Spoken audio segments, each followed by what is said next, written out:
جس کا ادب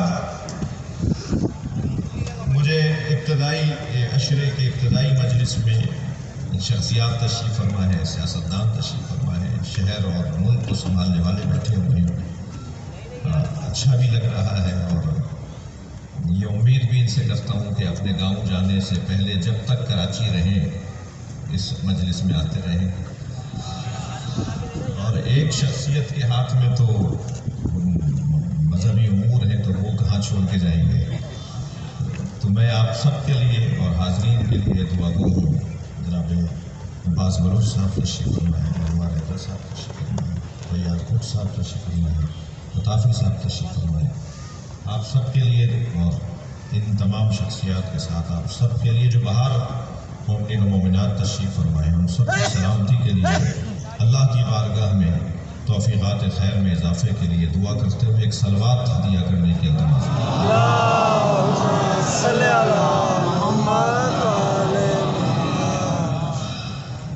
پھر میں اپنے مضمون کو عرفان بھائی دوبارہ دہرانا چاہوں گا، ڈاکٹر صاحب خان صاحب دوبارہ دہرانا چاہوں گا اپنے مضمون کو۔ ارادہ یہ ہے کہ ہم ناموس مصطفیٰ پہ گفتگو کریں۔ ہمارا عنوان ناموس مصطفیٰ، بہت زیادہ یہ اصطلاح استعمال ہو رہی ہے، ناموس مصطفیٰ کی اصطلاح۔ تو ناموس مصطفیٰ کیا ہے یہ ممبر بتائے گا، آبروئے مصطفیٰ کیا ہے یہ ممبر بتائے گا، اور وہی بتا سکتا ہے کہ احترام مصطفیٰ کیا ہے جس نے مصطفیٰ کا احترام کیا ہے، جس کی ادائیں ہی احترام مصطفیٰ ہیں۔ میں ترجمہ آج نہیں کر پاؤں گا آیات کا، کیونکہ مجھے جو کچھ ابتدائی مجلس میں کہنا ہے آپ کی توجہات میرے ساتھ ہیں۔ ہم اس نبی کی تذکرے کے لیے اس عشرے میں ارادہ رکھتے ہیں کہ جمع رہیں جس نبی کا احساس اللہ کو ہے، جس سے اللہ پیار کرے۔ میرا محترم مجمع، جس سے اللہ پیار کرے اسے مصطفیٰ کہا جاتا ہے۔ میں اپنے لفظوں کو اور بہتر کروں، پیار پھر چھوٹی چیز ہے، جس سے اللہ عشق کرے وہ سرکار کے ذات۔ دلیل دوں گا، کوئی بات زور بیانی سے، چیخ کر بول لینے سے، سجے ہوئے لفظوں کے استعمال سے کوئی بات مستدل اور معتبر نہیں ہوتی۔ جی، معتبر بات جب ہوگی کہ جب دلیل ہو۔ میرا دعویٰ یہ ہے، طالب علمانہ دعویٰ، میرا دعویٰ یہ ہے کہ اللہ نبی سے عشق کرتا ہے، اور میرا یہ بھی دعویٰ ہے کہ نبی اللہ سے عشق کرتے ہیں۔ اب یہ کیا بات ہوئی؟ تو ایک عاشق ہے، ایک معشوق ہے۔ یہ جوانوں کی تعداد خاصی بیٹھی ہے، کہیں غلط فہمی کا شکار نہ ہو جائے۔ جی، یہ لفظ عشق جو ہے کچھ ناکام عاشقوں نے اتنا استعمال کیا کہ اس کا مطلب ہی بدل دیا، ورنہ عشق کیا ہے کوئی حسین سے پوچھے۔ مفہوم عشق اگر کوئی بتا سکتا ہے تو امام حسین کی ذات۔ اور اگر عاشقوں کی تاریخ مرتب کرنے لگے، تھکے تو نہیں آپ، اگر عاشقوں کی فہرست مرتب کرنے لگے تو ایک عاشق کو ابراہیم کہتے ہیں، دوسرے کو حسین۔ یہ عاشق بغیر عشق کے یہ کام ہو ہی نہیں سکتا۔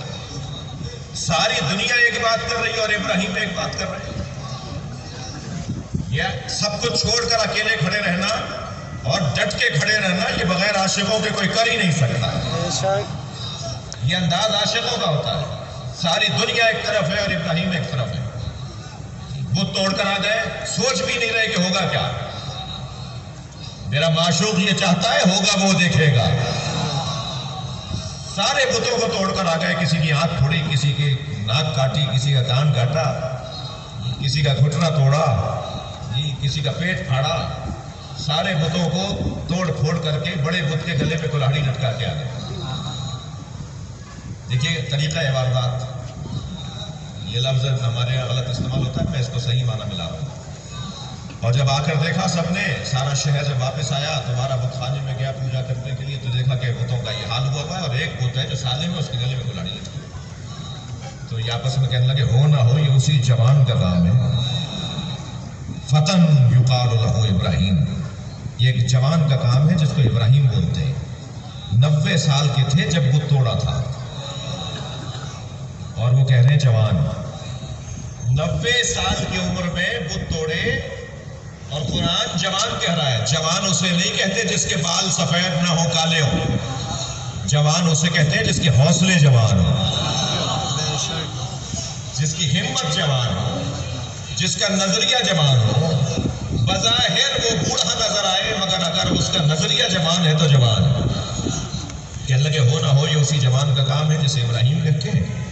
اب حضرت ابراہیم کو گرفتار کر کے لے آئے، ظاہر سارا معاشرہ ایک طرف، ایک اکیلے ابراہیم کیا کر لیتے، کہاں چلے جاتے، ہم چاہتے بھی تو کیوں جاتے، چھپنے کی ضرورت کیا ہے؟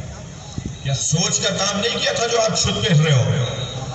جی سندھ میں تو ماحول بہت اچھا ہے مگر میری مجلس پنجاب والے بھی سن رہے ہیں، اس لیے ایک جملہ کہوں گا، FIRوں کے کٹنے پہ پریشان کیوں ہوتے ہو؟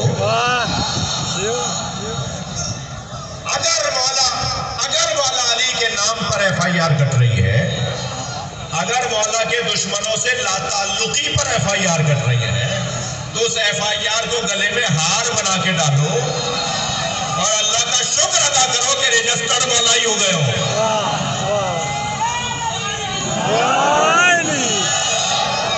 بلند صلوات پڑھیں محمد والا۔ شکرے کی ضرورت کیا ہے، پریشانی کیا تھا؟ ہاں ہم نے بولا ہے ہم مولا علی کو افضل مانتے ہیں، ہاں ہم مولا کائنات کو نبی کے بعد سب سے افضل مانتے ہیں، ہاں ہم اہل بیت کے دشمنوں سے پیار نہیں کرتے، ہمارا کوئی تعلق نہیں ہے اہل بیت کے دشمنوں کے ساتھ، ہم تو ان کا نام بھی نہیں جاننا چاہتے ہیں، کاٹ دو ہمارا گلا، پھیر دو ہمارے گلے پہ چھری۔ یہ کوئی ہم آج کرنے بیٹھے ہیں، یہ ہمارے آبا و اجداد کرتے آئے ہیں۔ ایک صاحب پر مولا علی کو افضل بولنے پہ FIR کٹی، مجلس انہوں نے کی تھی، خطیب نے بولا تھا تو ڈبل FIR بولنے والے پر بھی بلوانے والے پر بھی۔ تو کہنے لگے ملتان جا رہا ہوں۔ بھائی کہاں کیوں جا رہے ہو؟ کہ وہ وہاں خالہ رہتی ہے۔ نو بھائی خالہ بھابھی کیوں محرم میں کیوں یاد آ رہی ہے؟ کہ اللہ وہ یہاں FIR کٹ رہی ہے، کچھ دن کے لیے وہاں جا رہا ہوں۔ تو میں نے کہا آپ کیا کلشیا ہوئے ہیں؟ یہ تو آپ کو پہلے سے تیار رہنا چاہیے، یہ پھولوں کا راستہ نہیں ہے، کانٹوں کا راستہ ہے، ہمیں ہر طرح کی پریشانی کے لیے تیار۔ تو ابراہیم کو ضرورت کیا تھی جانے کی؟ اپنے گھر میں بیٹھے تھے، آگے گرفتار کرنے لے گئے حضرت ابراہیم کو دربار میں نمرود کے، اور سامنے نمرود بیٹھا ہے کرسی پر اور تخت پر، اور حضرت ابراہیم کو کھڑا کیا ہوا ہے۔ کہنے لگے ابراہیم تم نے کیا یہ؟ اب یہ کیوں کہیں کہ میں نے نہیں کیا؟ جی فرمان لگے اسی نے کیا ہوگا جس کے گلے میں کلاڑی لٹکی ہے، اسی نے کیا ہوگا جس کے گلے میں کلاڑی لٹکی ہے۔ تو کہنے لگے وہ تو ناک پر بیٹھی مکھی نہیں جھل سکتا۔ کہنے لگے وہ جس کو تم کہہ رہے ہو وہ تو ناک پر بیٹھی ہوئی مکھی بھی نہیں اڑا سکتا۔ تو حضرت ابراہیم نے فرمایا جو ناک پر بیٹھی مکھی نہیں جھل سکتا تم اسے اپنا خالق کیسے مانتے ہو؟ تم اسے اپنا رب کیسے مانتے ہو؟ تو ایک مرتبہ ضمیر کو بیدار کر دیا، ذہنوں کو زندہ کر دیا حضرت ابراہیم۔ پریشان ہونے لگے کہ بات تو اس کی صحیح ہے مگر ایک جملہ آپ نے سنا ہوگا میرے بچوں، دین پہ دنیا بھاری۔ دین کہہ رہا ہے کہ یہ سچ کہہ رہا ہے، دنیا کو کیا سمجھائیں؟ تو یہ جو دین پہ دنیا بھاری، بھیا صاحب جو دین پہ دنیا بھاری کیا جملہ بولتے ہیں نا وہ علی والے نہیں ہیں۔ دین پہ دنیا بھاری نہیں ہے، ہر چیز پر دین غالب ہے، ہر چیز پر دین کی حاکمیت ہے۔ توجہ، تو حضرت ابراہیم کو جب انہوں نے اتنا بڑا کام کر لیا تو پھر سزا دی گئی، اور سزا یہ طے کی وہاں کی عدالت نے کہ انہیں آگ میں جلا دیا جائے۔ اللہ ان کے گمان میں اللہ کا منکر آگ میں جلنے کے ہی قابل ہے۔ اب خود ہی طے کیا ہے انہوں نے اپنی سزا، حضرت ابراہیم کو آگ میں پھینک دیا گیا، انتہائی اطمینان کے ساتھ آگ میں جا رہے ہیں۔ اب اس منظر کو جس کی خاطر میں نے سارا قصہ سنا دیا آپ کو، جی اس منظر کو علامہ اقبال دیکھ کر کہتے ہیں کہ بے خطر کود پڑا آتش نمرود میں عشق.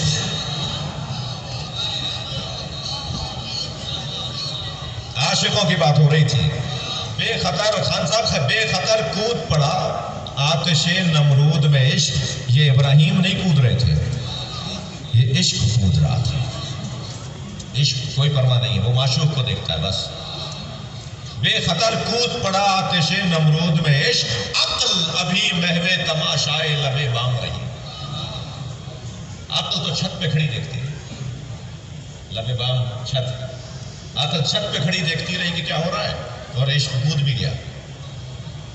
جی یہ جو آپ اس وقت مجلس میں بیٹھے ہیں، بعض دوستوں کو میں یہاں تو پھر تھوڑا سا بہتر بیٹھے ہیں آپ. شام کی جو میں نے مجلس پڑھی، صبح کی جو پڑھی، تو بعض جگہ پہلو بدلنے کی بھی جگہ نہیں ہے. یعنی میں دیکھ رہا تھا لوگوں کو جی اپنا گھٹنا اٹھانے کی بھی جگہ نہیں ہے. جیسے بیٹھ گئے بیٹھے ہی رہے بس، مگر کسی کو بدنی تکلیف نہیں ہو رہی تھی. چہرے کا اطمینان بتا رہا تھا کہ یہ تکلیف میں نہیں ہے. یہ آپ تکلیف میں ہوتے ہوئے سکون میں کیسے ہے؟ اس لیے کہ بدن تکلیف میں ہے، روح کو تو غذا مل رہی ہے. یہ جو روح کو غذا مل رہی ہے اسی کو عشق کہا جاتا ہے. جب کسی سے عشق ہو جائے تو عشق یوما و یوسف، عشق اندھا اور بہرا کر دیتا ہے. عشق کا پہلا کام یہ ہے کہ وہ اندھا کر دیتا ہے، اسے سوائے معشوق کے کوئی نظر نہیں آتا. اور عشق بہرا کر دیتا ہے، اسے کوئی اور سنائی نہیں دیتا. عشق کا کام ہی ہے. لہذا میرے بچوں جوانوں، نماز پڑھو تو عشق کے ساتھ، تو جی روزہ رکھو تو عشق کے ساتھ، حج کرنے جاؤ تو عشق الہی کے ساتھ، مجلس میں آؤ تو عشق اہل بیت کے ساتھ. جب عشق کے ساتھ کام ہوگا نا تو پھر اس کا مزہ ہی کچھ ہوگا. اب پھر مجھے اقبال یاد آ رہے ہیں انوار صاحب. علامہ اقبال کہتے ہیں عشق پر اعمال کی بنیاد رکھ. یہ جتنے بھی ہمارے اعمال ہیں، نماز، روزہ، حج، زکوٰۃ، خمس، جہاد، امر بالمعروف، نہی عن المنکر، تولا تبرع، یہ جو 10 اصول فروع دین اور 5 اصول دین، یہ اس وقت جو آپ کام انجام دے رہے ہیں، شروع کیا ہے آپ نے، 10 دن تک کریں گے اور ایام اعزا کا سلسلہ جاری رہے گا 8 ربیع الاول تک. یہ سارے کام عشق کی بنیاد پہ ہونے چاہیے. اور علامہ اقبال کہہ رہے ہیں عشق پر اعمال کی بنیاد رکھ، عقل کو تنقید سے فرصت نہیں. عقل تو پوچھے گی کیوں، کیسے، یہ کیوں، وہ کیسے، یہ بھی ہونا چاہیے، مگر یہ عشق سے پہلے کی منزل. کیوں اور کیسے کی منزل، میرے محترم سننے والوں، کیوں اور کیسے کی منزل ارادے کی منزل ہے. آپ نے مجلس کا ارادہ کیا تو جو مجلس میں نہیں جاتا وہ پوچھے گا کیوں جاؤں. یہ بھی ارادے کا مرحلہ ہے. جب کسی چیز کا آپ ارادہ کر لیں گے تو پھر جب ارادہ دلیل کے ساتھ ہو جائے گا تو پھر اس ارادے کی بنیاد پر شوق ہوگا. میں مراحل عشق بتا رہا ہوں آپ کو. یہ پہلے مرحلے پہ نہیں آئے گا عشق. پہلے مرحلے پہ ارادہ ہے، ارادے کے بعد شوق ہے، شوق کے بعد محبت ہے، محبت کے بعد عشق. بہت سارے لوگ محبت کرتے ہیں مگر محبت عشق نہیں ہے. محبت تک آنکھیں کھلی رہتی ہیں، عشق کے بعد آنکھیں بند ہو جاتی ہیں. تو بے عقلی نہیں ہے عشق، عقل کے مرحلوں سے گزر کر آنے والا مرحلہ ہے عشق. عقل نے ساری باتیں سمجھا دی تھی. اب بعض لوگ جو ہے وہ شارٹ کٹ پہ اگر لینا چاہیں کہ نہ ارادہ ہو، نہ شوق ہو، نہ محبت ہو اور وہ عاشق ہونا چاہیں تو وہ سچے لوگ نہیں. عشق کے مرحلے سے پہلے کے مرحلے، اس کے بعد عشق ہوگا. توجہ، عشق کا مرحلہ جب آئے گا جب پہلے کے مرحلے گزر چکے ہوں. جی جب عاشق ہو جاتا ہے تو اسے سوائے خوبیوں کے کچھ نظر نہیں آتا. جی لیلا دلیا بانٹ رہی تھی، کھیر بانٹ رہی تھی، فرنی بانٹ رہی تھی، کوئی بھی نام دے دیا. لیلا بانٹ رہی تھی کوئی چیز، کوئی حلیم ولیم بانٹ رہی تھی. تو لائن لگائے، کٹورے لیے ہوئے سب لائن لگائے کھڑے تھے. مجنون بھی تھا، اسی لائن میں مجنون بھی تھا. جب اس کا نمبر آیا تو لیلا نے اس کا کٹورا چھینا اور زمین پہ دے مارا، اور وہ مٹی کا کٹورا تھا وہ ٹوٹ گیا. سب نے کہا دیکھو تم سے اگر عشق ہوتا تو تمہارا کٹورا توڑتی. کہنے مجھی سے تو عشق ہے تبھی میرا ہی تو توڑا ہے, کسی اور کا توڑا. یعنی اس کو مثبت نظر سے.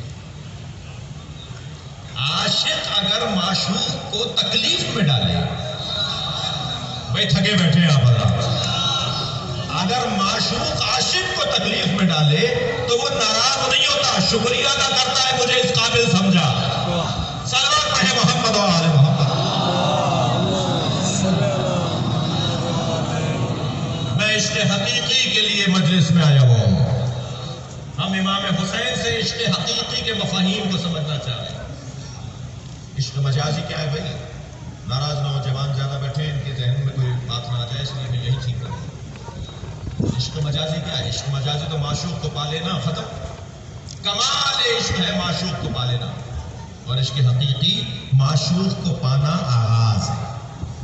اب عشق شروع ہوگا تو عشق کیا جائے تو اس سے کیا جائے جس میں پشیمانی نہ ہو, ندامت نہ ہو. ایسوں کو چاہتے ہو جنہیں سورہ بقرہ بھی یاد نہیں ہوتی, بھائی صلوات پڑھ لے محمد و آل محمد. اس سے بہتر اور بلند صلوات نبی کی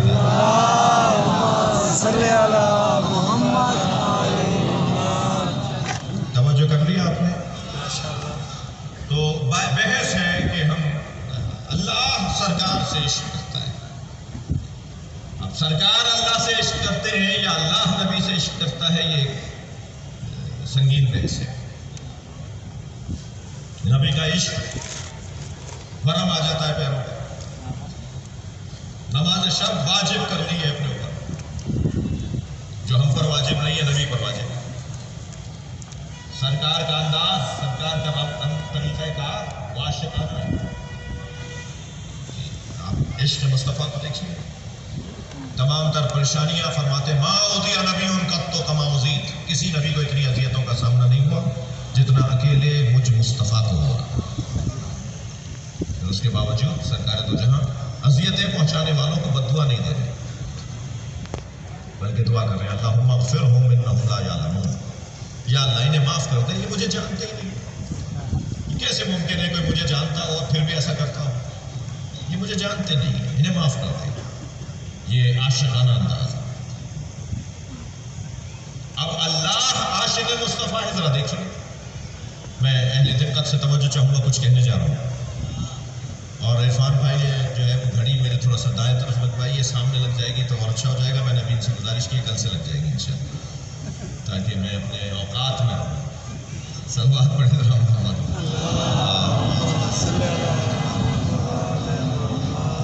اس سے بہتر اور بلند صلوات ہے.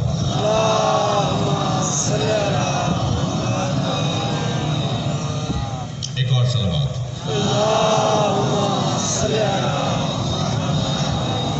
نبی کا اللہ سے عشق کیسا ہے, اس کی مثالیں مجلس میں ہوتی رہیں گی آئندہ کی مجلس میں. اور اللہ کا نبی سے عشق کیسا ہے, دلیل دینے جا رہا ہوں. پورے قرآن میں کہیں, میں قرآن کا طالب علم ہوں, قرآن کے طالب علموں کو دعوت فکر دے رہا ہوں, پورے قرآن میں کہیں اللہ نے یا محمد کہہ کے پکارا ہو؟ مجھے دکھا دیجیے. پورے قرآن میں اللہ نے یا محمد, اللہ نے اپنے نبی کو یا محمد کہہ کے بات ہی نہیں.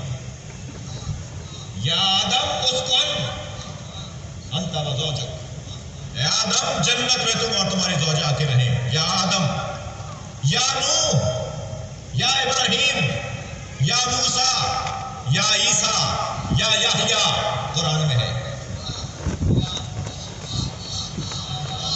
اگر پورے قرآن میں مجھ طالب علم کو کوئی دکھائے کہ یا محمد اللہ نے کہا, نام لیا ہے مگر ہم سے بات کرتے ہوئے کہا ہے محمد رسول اللہ والذین معہ اشداء علی الکفار ورحماء بینہم.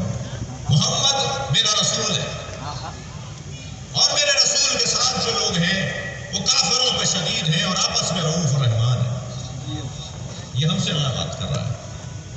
وما محمد ابا احد من رجالکم, میرا محمد تم میں سے کسی کا باپ نہیں. اللہ ہم سے تو بات کر رہا ہے، اللہ ہم سے تو بات کر رہا ہے محمد کہہ کر، محمد کہہ کے، مگر کہیں دکھایا قرآن میں اللہ نے نبی کو کہا ہو یا محمد؟ نہیں، یا محمد کہہ کے بات نہیں کر رہا. طٰہٰ، یاسین، مزمل، مدثر، بلا تشبیہ. آپ کا پیارا سا چھوٹا سا 1.5 سال کا بیٹا، پوتا، نواسا، خوبصورت سا بچہ جی دادا کی گود میں دیا جائے، باپ کی گود میں دیا جائے تو آپ کیا کہتے ہیں؟ میرے لال. اچھا، نام تو اس کا محمد ابراہیم ہے، نام تو عمران ہے اس بچے کا، مگر آپ کیا کہتے ہیں؟ میرے پیارے، میرے لال، میرے دلارے، میری آنکھوں کی ٹھنڈک، میرے میوائے دل، اے میری جان میری گود میں آ جاؤ. اللہ بھی جب نبی سے بات کرتا کہتا طٰہٰ، یاسین، مزمل، مدثر، نام ہی نہیں لیتا. پیار بھرے جملے، ادائیں، سرکار کی ادائیں اللہ یاد کر رہا ہے. یہ عشق مصطفیٰ، اللہ کا نبی سے عشق. جی یہ جملہ میں اس خانے میں پچھلے سالوں میں کہہ چکا ہوں، تکرار کر رہا ہوں. مجھے طے کرنا مشکل ہے کہ اللہ عاشق مصطفیٰ ہے یا مصطفیٰ عاشق الہی ہے. میں تو اس بحث کو یہاں تمام کر سکتا ہوں کہ جب یہ محمد ہوتے ہیں تو معشوق ہوتے ہیں، جب احمد ہوتے ہیں تو عاشق ہوتے ہیں. صلوات پڑھے محمد و آل محمد.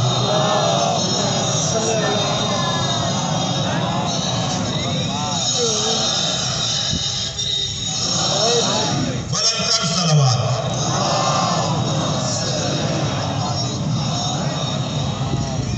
تو گفتگو اس عشرے کے اندر ہماری ہوگی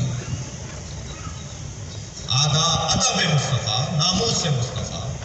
سرکار تو ظاہر سنی شیعہ میرا مجمع ہے، مجلس شیعوں نے ضرور کی ہے مگر شیعوں کے لیے نہیں کی. اور جناب عرفان مہدی صاحب نے، مولانا شبیر میثمی صاحب، ان کی ٹیم نے دروازے پہ کسی کو کھڑا بھی نہیں کیا جو شناختی کارڈ چیک کرے کہ آنے والا کون ہے، سنی ہے یا شیعہ ہے. یہ حسین کا دروازہ ہے، ہر ایک کے لیے کھلا ہوا ہے. سنی تو ویسے ہی ہماری جان ہے، ہم تو ہندوؤں کو دعوت دے رہے ہیں، ہم تو عیسائیوں کو دعوت دے رہے ہیں. اور آپ بچوں سے کہوں گا اپنے ساتھ اپنے بھائی کو ضرور لائے گا. میری مراد وہی ہے جو مجلس میں آنے کا مانوس نہیں ہے.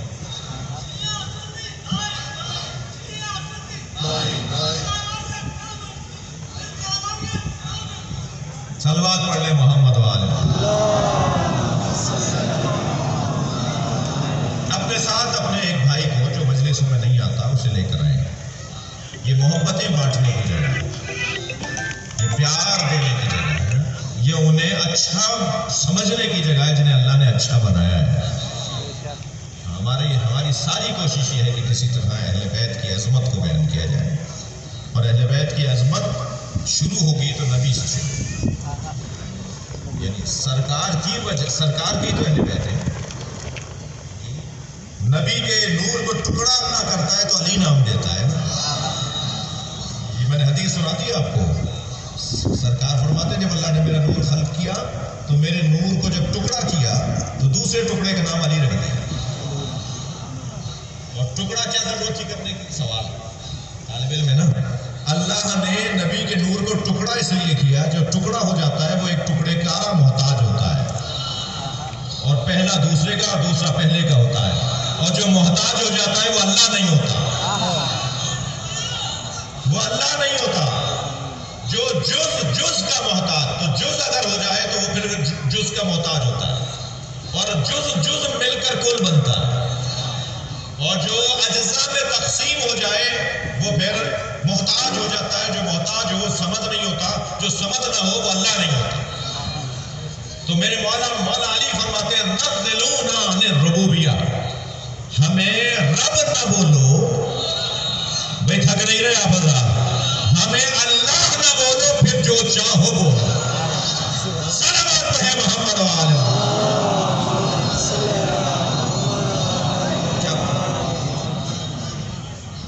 اللہ کے بعد مانو، ہمیں اللہ کے بعد مانو، پھر جو کیا مانو گے تمہارا جو دماغ ہی نہیں چلتا وہاں تک.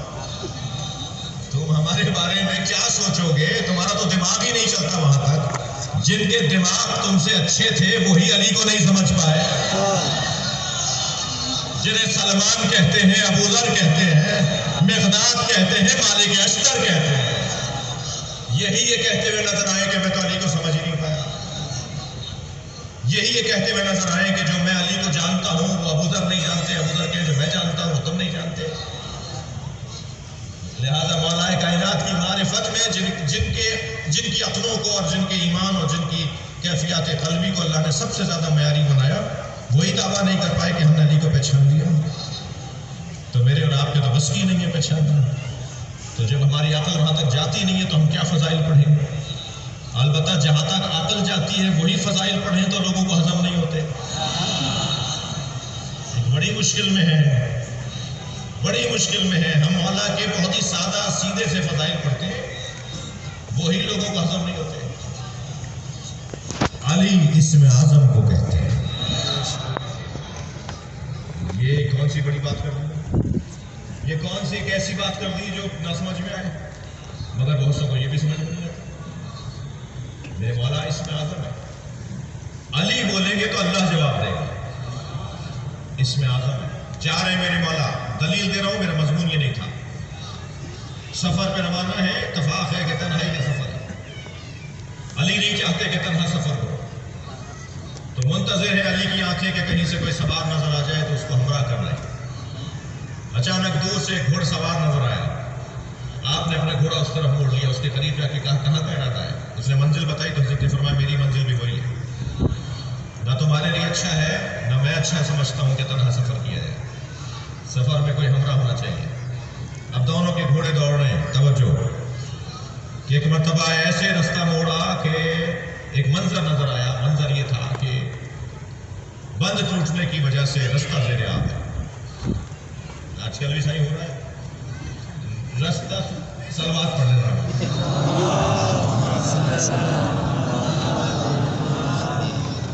تو رستہ جو زیر آب ہے تو علی اس طرف اور یہ سوار اس طرف جانا چاہتے ہیں اور رستہ زیر آب ہے۔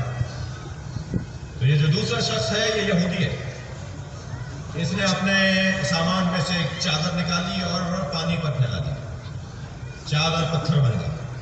یہ اپنا گھوڑا اس طرف لے گیا، گھوڑے پر بیٹھ کے اس طرف چلا گیا اور وہاں جا کے کہنے لگا میرے پاس تو اسم اعظم ہے، آپ کے پاس کیا ہے؟ آپ کیسے آئیں گے؟ بھائی یہ روایت جب تمام ہوگی نا تو چہرے کی رونق دید نہیں ہوگی۔ میں روایت سنانے سے پہلے بتا رہا ہوں، دریا کے اس طرف، پانی کے اس طرف جا کے کہتا ہے میرے پاس تو اسم اعظم ہے، میں آ گیا اس طرف، آپ کیسے آئیں گے؟ حضرت نے اپنے دلدل کے گردن پہ ہاتھ پھیرا، اپنے گھوڑے کی گردن پہ ہاتھ پھیرا اور فرمایا تم پانی پہ چل کے جاؤ گے۔ وہ تو چادر پہ چل کے گیا نا، یعنی پتھر پہ، حضرت کا گھوڑا پانی پہ چلتا ہوا گیا، جہاں وہ پیر رکھتا تھا وہ پتھر ہو جاتی تھی۔ اس طرف جا کر کہنے لگا میرے پاس اسم اعظم تھا، میں یہاں آ گیا، آپ کے پاس کیا ہے؟ اور آپ کا آنا تو میرے آنے سے بہت مختلف ہے۔ حضرت نے فرمایا وہ اسم اعظم کیا ہے؟ کہ میں بتا نہیں سکتا، صرف اتنا بتاؤں گا آخری نبی کے وصی کا نام۔ سبحان اللہ۔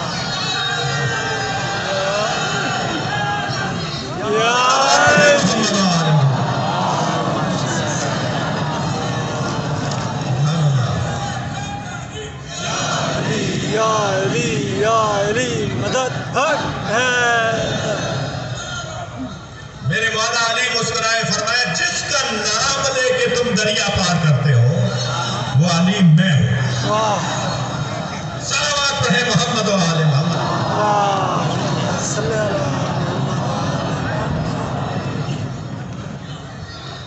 اب اگر کسی سے یہ بھی ہضم نہ ہو تو ہم کیا کریں؟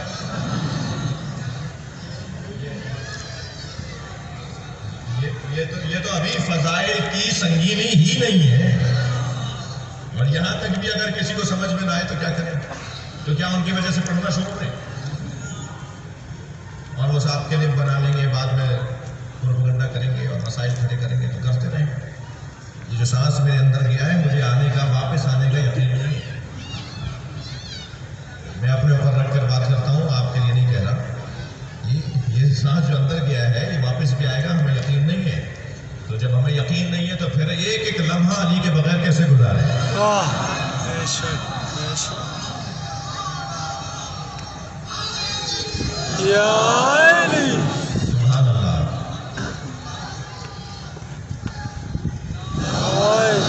یہ پورا قرآن ادب مصطفیٰ اور یا اللہ کا ادب ہے.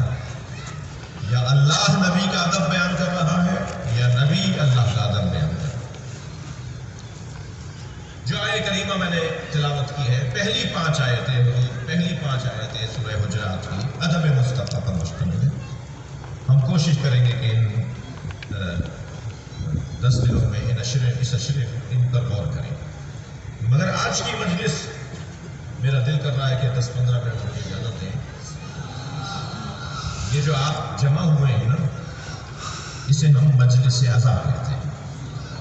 اور مجلس عزا پر 400 سے زیادہ صحیح حدیثیں. جہاں بھی امام حسین کا ذکر ہوگا اس جگہ اس مجمع اس جگہ کے لیے 400 سے زیادہ صحیح حدیثیں. نبی سرکار سے لے کر امام عسکری تک ائمہ اہل بیت نے مجلس عزا کی فضیلت میں کیا کہا. یہ جو آپ ایسے ہی کھچے نہیں بیٹھے ہیں یہ ارادہ پروردگار ہے. بلا تو لے میرے بھائی اپنے بچوں کی شادی میں اس انداز سے اور بلا کے زمین پہ تو بٹھا دیں. آپ آئندہ ان سے ملنے سے بھی انکار کریں. ہمیں اپنے بچے کی شادی میں بلا کے زمین پہ بٹھا دیا مگر آپ یہاں آنے کے بعد یہ جاننا بھی نہیں چاہتے کہ بلایا کس نے. بے شک آپ بس یہ جانتے ہیں کہ حسین یہ کیفیت جو ہے یہ پچھلے سال سے شروع نہیں ہوئی ہے. صدیوں سے ہمارے آباء و اجداد کرتے آ رہے ہیں.